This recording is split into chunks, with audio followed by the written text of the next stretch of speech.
Alright, so as you guys can see, we are at the park. I am wearing that Osprey Daylite pack that I told you we'd be talking about soon. It is incredibly comfortable. Now, when we get to a stopping point, I'll actually take it off and we'll take a look at the inside.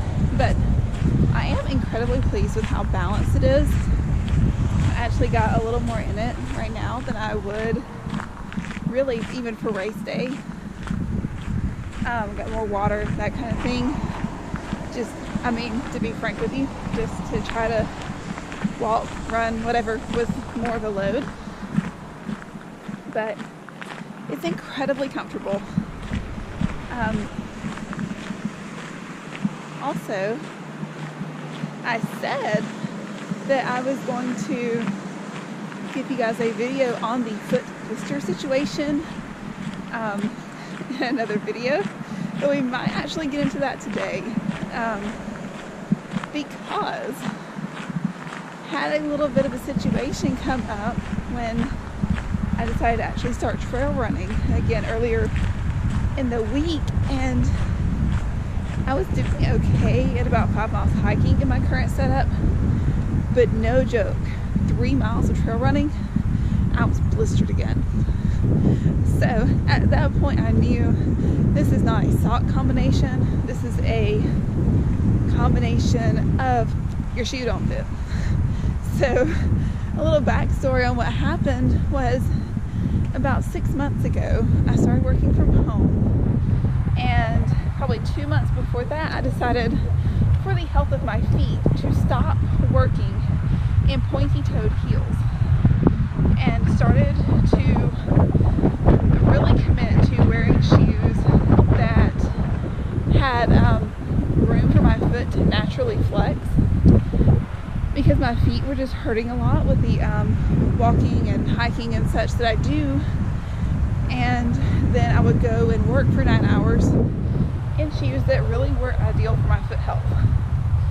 I knew that after a few months of being out of those shoes, my foot would change shapes, and I was putting off buying new shoes as long as I could to get my feet as close to wherever they were going to level out at as possible.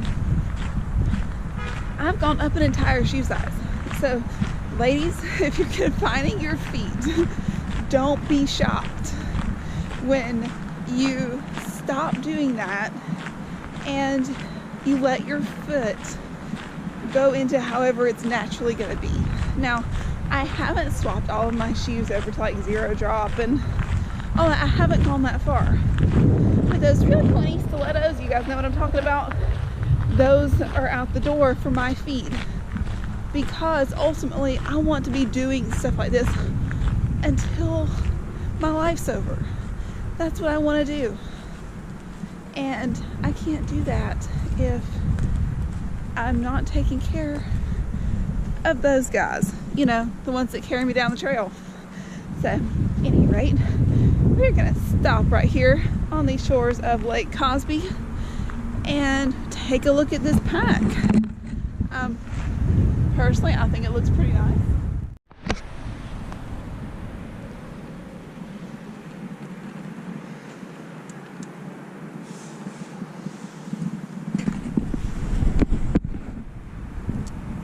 All right, so first thing I want to point out is this ripstop material here. Oh, and if I failed to mention, this is an Osprey Daylite. It is fantastic. It's incredibly lightweight. As you can see, we've got Osprey's great about giving us these mesh bungee pouches. I've got that stereotypical hiker smart water bottle in one side, trail map on the other. Oh, and see that, guys? I'm a hiker in training for the Trailblaze Challenge. 26.3 miles, one life-changing day. Really is. And I've got a wonderfully vented back here. We've got our hydration sleeve, which actually maybe it's just me, maybe blonde user error, I'm not sure, but it did take me a bit to figure out exactly how they intended that hydration pack to be run. All right, so let's take a look at the inside here. As you can see on the outside where I've got this pin, we've got some compression straps. I've got it pretty loose. So I mean, this pack can really go down pretty small. We've got a lot of room. So you can see, I mean, I've got Gorilla Pod,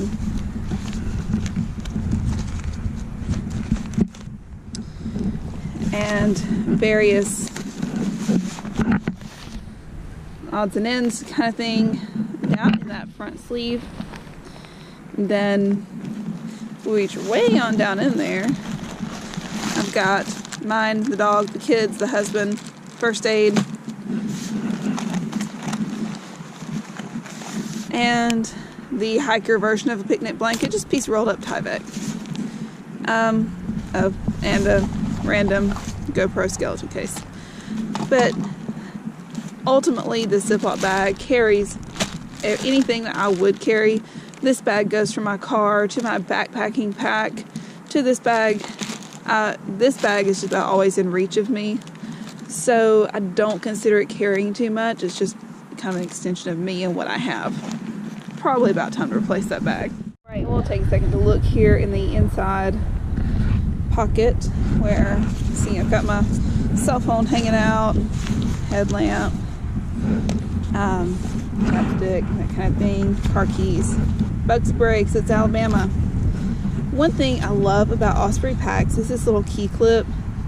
Notice mine are not on there, but normally they are. I just right now happen to have my car key loose. But this little guy has saved my bacon. It is also on my backpacking pack, which is the Osprey Stratus. I'm a huge fan of the brand because of well thought out features like this. And then, you know, just earbuds, because once I'm finished talking to you guys, it'll be time to hit the trail. All in all, I'm very pleased with this pack. So you can see, it's also got, as Osprey is so prone to do, we've got the whistle here built into your chest strap. Now, I will say this, it had a hip belt, but it's a very thin, it was just a hair wider than these. And I'm sure that would be great for holding it firm to you, but I've not found a need for it, and I actually found it kind of annoying because, like, the weather being like it is right now, I've got a windbreaker on, I had a down jacket on, I just didn't like that thin piece of webbing kind of rubbing along the bottom of my windbreaker, causing it to ride up, ride down, just getting in the way in general for the amount of weight I have in here. Now, given this pack size, I am fairly certain that this guy could go on a backpacking trip with me. And in fact, that's actually one of my goals for the summer, is I want to see if I can take this guy out with my summer loadout. And I feel like I can. I really do.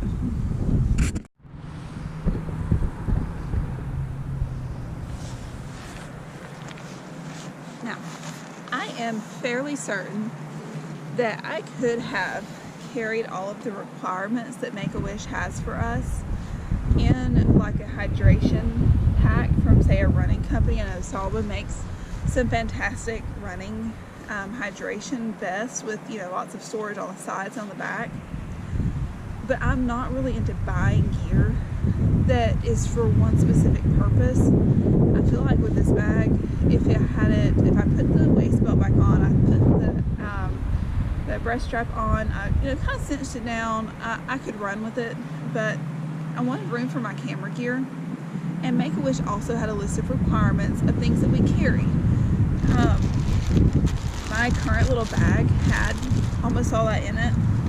Now, for day hikes, I usually don't carry a headlamp because my cell phone battery, just in day-to-day use, generally lasts me about 2 days. So I wasn't too concerned about light. But as you can see, it's in here. Then Tyvek. I have it in all of my bags, my outdoors bags, which is really just this one that I use on my kayak for kayak camping trips, and my backpack that I actually backpack with. Tyvek, I mean, it's just that housing insulation. I'm sure you guys have seen it on a lot of other channels.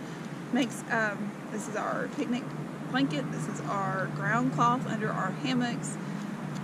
We just kind of use it for everything. It's relatively cheap. You throw it down, and I've gotten about probably 40 or 50 uses out of one piece. This is a fairly new piece, so it's still kind of crinkly, kind of not very soft yet, but that will happen. So all in all, I mean, you can see, I mean, this thing really will open up.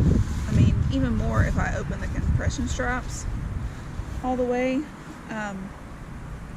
Chances of me ever day hiking with that much stuff is slim to none, even with all my camera gear, but you got a lot of room.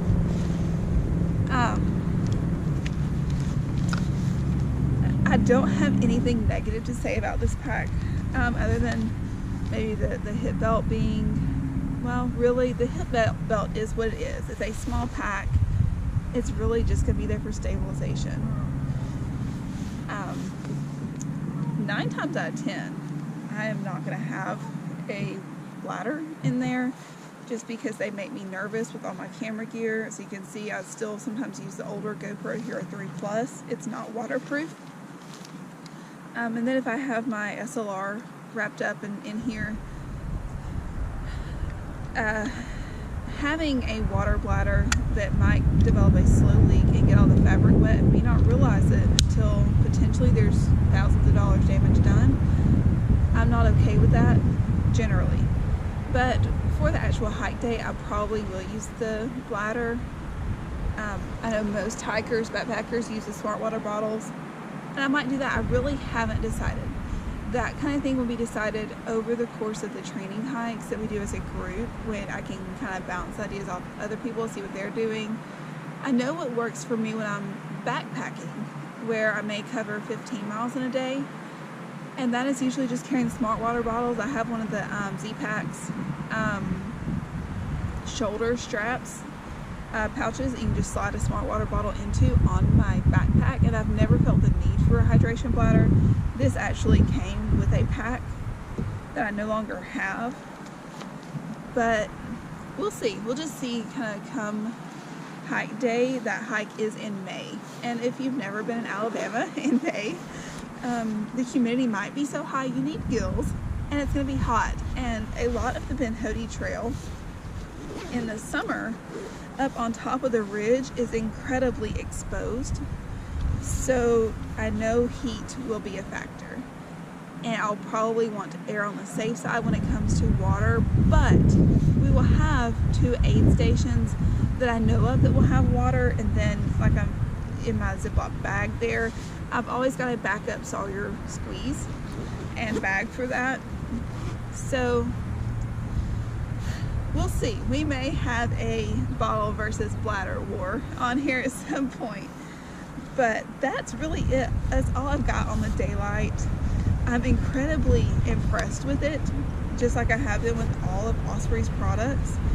And the fact that they stand behind their products really means a lot to me as a consumer, because if something goes wrong with it, something fails, I have no doubt that their customer service department is going to do what they can to make it right. I see it happen with other hikers, and then I've had my own bag, you know, when stuff fails, I just call them, hey, I've got the Osprey Stratus, this is what happened. And I've seen them either send people the kit to repair it themselves, or say send it in if it's something major. But this was just a pack I felt comfortable with. I don't have anything negative to say about it. It's a great pack if you're looking for a good day pack, that if you carry a lot of camera gear, or you take kids or lunches, or you know, whatever, you want a little more room than say a hydration vest or hydration pack from like a running company, but you also don't want to carry a full-on, like some of the things I see advertised as a day pack, I would actually be able to backpack in almost all the way year round. And I felt it's a little overkill for my style personally. But this was a happy compromise. And so I hope that if you guys are looking for a day pack, this is something that you'll consider. I've been impressed with it, and I'm sure you will too. Until next time, it's Bama Hiker. You know where that subscribe button is. You can find me on Instagram at Bama_hiker_. And if you have any questions or anything you specifically want to hear covered, leave me a comment.